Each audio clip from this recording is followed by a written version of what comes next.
we had some other strange, weird obstacles come up. So I actually did a podcast on www.talkshoe.com, and I titled it, "We Could Not Get Home." I felt like we were in a mini Twilight Zone.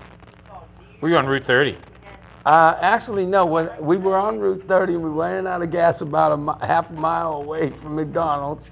Then we tried to go on the Parkway to go home, but they had it cut off. They had the ramp cut off. So then we had to go all the way out back to Monroeville. But then when I went to make the left turn, they had a no U-turn when I left the exit. So it was all over the place. And then I ended up going into this. It was funny because I ended up going into this little parking lot, and I was going to make the left turn, but I had to stop suddenly because there were 3 deer in the parking lot. So then I started talking to the deer and told them not to go into the traffic, and 2 of them listened to me, and the other one was like an attitude problem like I have sometimes. He's like, yeah, I ain't going anywhere, so he went the other way. It really happened. It's crazy. It was funny though. 5 o'clock in the morning. Yeah, we got home at 5 o'clock a.m. And then I had to feed my family, and after they ate dinner at 5 o'clock in the morning, they had to go to bed. You got to do a story on how somebody eats dinner at 5 a.m.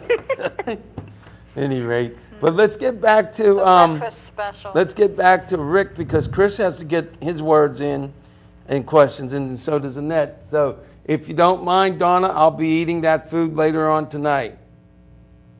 Uh-oh, we lost Donna. God bless you, Donna. We'll see you later. Chris, let's get these questions in, please, because we still got to talk about Gettysburg. Yeah, Rick, when you were, the thing that you did, it says right beside the river. Was you like in a canoe, or was you just like walking along the river, or? Right. Well, one of the first programs I did here was called the Mon, the Al, and the O. Yeah. And I think it was about the rivers. Mm-hmm. But I said, really what is most memorable is the stuff that's right beside the river. Mm-hmm. So rather than do any stories on a boat or anything like that, which would be in the river, we decided we would talk about what's beside the river. Mm-hmm. And so I tried to get a real mix of things. We did everything from, the Ohio River Boulevard and the Allegheny River Boulevard, which were part of this beautiful highways movement in the 1930s. And they used to have these great pylons. And actually, the town of Verona has restored their pylons. Wow. They're really nice. They light up at night and says Allegheny River Boulevard. That's cool. It is cool. And we also did a story about the LSTs that were built, at Neville Island and at Ambridge. For World War II or something, right? For World War II. They were the landing ship tanks. They were giant ships that delivered tanks and all kinds of other supplies. Right. And were part of the Normandy invasion. Right. And then they also helped win the war in the Pacific. So the LSTs were, an important thing that was done right beside the river here in Pittsburgh. But we also found towns like Vandergrift and, places that I think we take for granted or we don't bother to go out and explore. And that's what I love to do. I love the fact that my job gives me the opportunity to go out and find out about different places. And I always say, if we can capture just a fraction of the excitement and satisfaction we get out of learning about all these things on video, then we're successful. Now, and that's true. But my question is now, what type of equipment do you use? And you said that you shoot 20 days, but it takes 9 months to actually complete.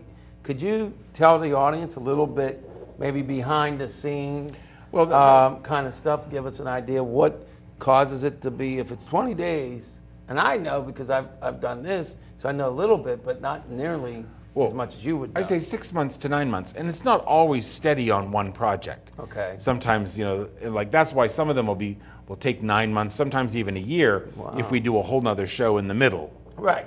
So it obviously takes time to research. It takes time to write the proposal. Yeah.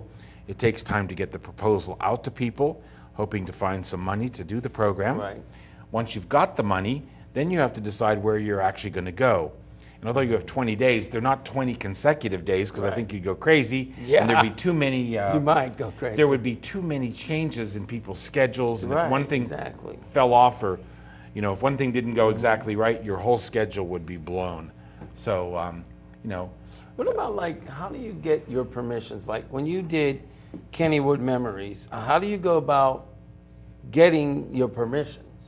well, I'll tell you, Kennywood, I called Kennywood. I was a new guy in town. I had only done 1 or 2 other shows. I don't think I was a known commodity at all. Okay. And I called out there to Kennywood and I explained that I worked at WQED and we were considering doing a documentary on Kennywood. Okay. Would they mind if some of us came out and did some They gave you research a lot one of evening? access, too.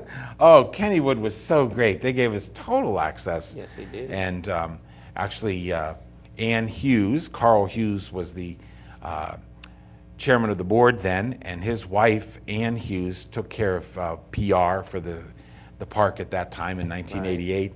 And she was with us every day. Wow. And she had a nice golf cart, would help us, get around the park.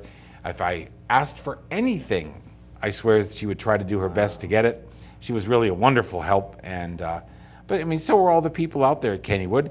And I don't know what their expectations were, but it's become sort of a perennial here in Pittsburgh.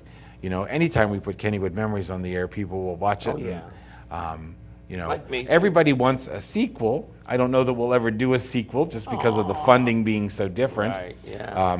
And by PBS regulations, it couldn't be Kennywood's money because then it's just a commercial. It's a work for hire. Right, exactly. So it's, I love the park dearly, and I had such a great time then. I'm actually sort of scared to think if we tried to do something again, whether it would whether it could live up to our expectations. Well, I don't know. Well, but what about Sandcastle? Have you ever done anything at Sandcastle? Actually, I only helped judge a hot dog eating contest one time at Sandcastle, but we didn't videotape it. No, Well, that's a possibility though. Sandcastle. It's probably closed for the season now. yeah, probably. Yeah, it is. Well, we have about 10 minutes, and ask your question, and then I would like Rick to go over his information here, or one of us, with the national shows, which I've seen a lot of these national shows. But Annette, do you have a question for Rick? Yes. Where was Danceland? One of the places that aren't there anymore. Right, Danceland was at Westview Park, Oh, which was, next to Kennywood, I think the biggest park in Pittsburgh at the time. yeah. And it was the dance hall. Kennywood had a dance hall too. It was the building that sort of, if you were walking from the merry-go-round across the bridge, the building that was right there was the dance hall at Kennywood. It became other rides. It became dark rides. There was actually a terrible fire there. I want to say in the 70s. Yeah, because It was on Mount Lebanon Day. Yeah, there was a terrible fire there, which burned a lot of the old dance hall at Kennywood. But Danceland was at Westview Park, and it was there till the end. Then it burned after the park had closed. Oh, jeez. But that's where in my show, Things That Aren't There Anymore, there's a story about Westview, and it includes some great snapshots that some girl took when she went to see the Rolling Stones at Danceland. That's the first place that the Rolling Stones played in Pittsburgh. Oh, really? Wow. Was at this dance club at the Westview Park. amazing. So yeah, it's pretty amazing. But so it's harder to do something about a park like that doesn't exist anymore. Yeah. Then people say, like, why didn't you do a whole show on Westview Park? It's because there's no park exists. left to shoot. Right. You have to rely on old pictures and Right. all of that. So My parents didn't take me to Westview. I never went to Westview myself. We were I totally, did. we were totally a Kennywood family. Yeah, we were a Kennywood But family my too. uncle had a cottage at Pymatooning. We would go up to see Uncle Mike and Aunt Margie, and we would have to go up 19, and we would just hope that we would get stuck at that red light in Westview, and you could see the roller coaster, the Yeah. leap, or the dips. The I don't dips remember would what come it around. was called, but I know that they were scary. Oh, those wooden coasters were great. Well, my favorite ride at Kennywood, still, even with all the still coasters, number one, the Thunderbolt. It's a great coaster. But Jackrabbit's real not bad, quickly, too. Yeah, I we're went on running out of Jackrabbit. time real fast, and I want to make sure that we get in. If I'm going to pass this back to you, if you can quickly go through, I'm sure you know them all, but if you can go through your national and list the national ones, because I want the viewers to know about the national shows. Well, let me see if I can just do it without Okay, looking well, Are at the you card. You interested do that, and I'll in see if you doing get the right. international? Well, we've we've never gotten the money to leave the United States. Yeah. So we try to stretch it a lot. Let me see. We've already mentioned the cemetery show. That's Yep. a national Yeah. show. And we went as far as Alaska there. We did the city cemetery in Fairbanks, Alaska. I will never forget that day. That's it was amazing. a wonderful windy day. My first national shows were an ice cream show. And short things. And Shore Things about, cheated. I said, non-environmental reasons why people like to go to the beach. Cotton candy, the boardwalk, silly stuff that you The do, ocean. That's lifeguards. my But favorite. we didn't deal with the ocean or the sand or the natural things, but really sort of all the other things. There's a million other reasons why you go to the ocean, know. Yeah. So that's what that program was about, and we shot Ice Cream and Shore Things at the same time. So if you watch Ice Cream, you can tell that a lot of the places we go are coastal places. Right. But we went as far as Hawaii for that. So, You went I to wish I had Hawaii. gone to Hawaii.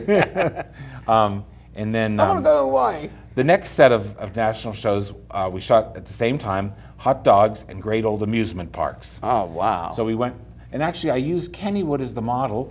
I wanted to go to amusement parks that were family run, that had a history that was older than Disneyland in California. exactly. So that they would have a history of being a small family run amusement park. So that's what we did. Great old amusement parks and hot dogs, a hot dog program at the same time. And again, we tried to find places that had not only a great old amusement park, but a really good hot dog place. Well, Rick, we're getting down to the last couple of minutes. So I'm going to quickly do this. I want All to right. say a ride along the Lincoln Highway, watched it.